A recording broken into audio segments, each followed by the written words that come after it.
येणाऱ्या काळात नाही तर एक मूर्ती बोलणार आहे आणि ती मूर्ती कसे बोलणार आहे त्यासाठी आपण एक अध्याय वाचूया. परखडीकरणाचा 13वा अध्याय 15 जूनमध्ये काय म्हणते का, त्या श्वापदाच्या मूर्तीत प्राण घालण्याची त्याला मुभा देण्यात आली, ह्यासाठी की श्वापदाच्या मूर्तीने बोलावे आणि जो कोणी त्या श्वापदाच्या मूर्तीला नमन करणार नाहीत ते जीवे मारले जावेत असे तिने घडवून आणावे. येणाऱ्या काळात एक मूर्ती तयार होणार आहे आणि ती मूर्ती बोलणार आहे. तर हे तुम्हाला मी जे सांगत आहे ते पवित्र बायबलमधून सांगत आहे. विषय समजून घ्या.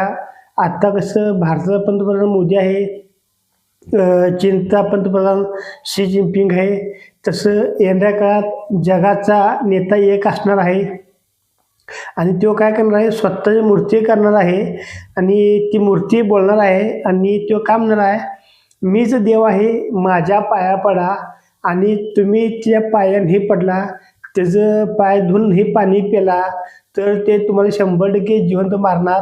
हे मी सांगित नाही, तर पवित्राचं बायबल सांगतंय.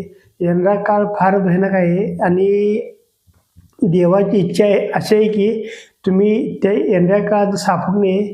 तर विषय समजून घ्या. हे कुठल्या धर्माचा प्रचार नाही, तर हा प्रचार तुमचा जीव वाचवायचा आहे आणि खरोखर येणारा काळ फार भयानक आहे आणि विषय समजून घ्या.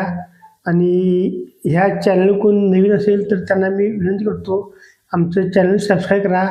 या चॅनलद्वारे मी पवित्र बायबलचा वचनातून लोकांना मार्गदर्शन करतो आणि देवाची योजना मनुष्याबद्दल काय आहे ते मी या यूट्यूब चॅनलवर सांगत आहे. आणि खरोखर देवानं मला त्याच्या स्वर्गीय राज्याची घोषणा करण्याची निवडलं आहे, त्याबद्दल देवाला कोटी कोटी धन्यवाद. Praise Lord. देवाची स्तुती असो.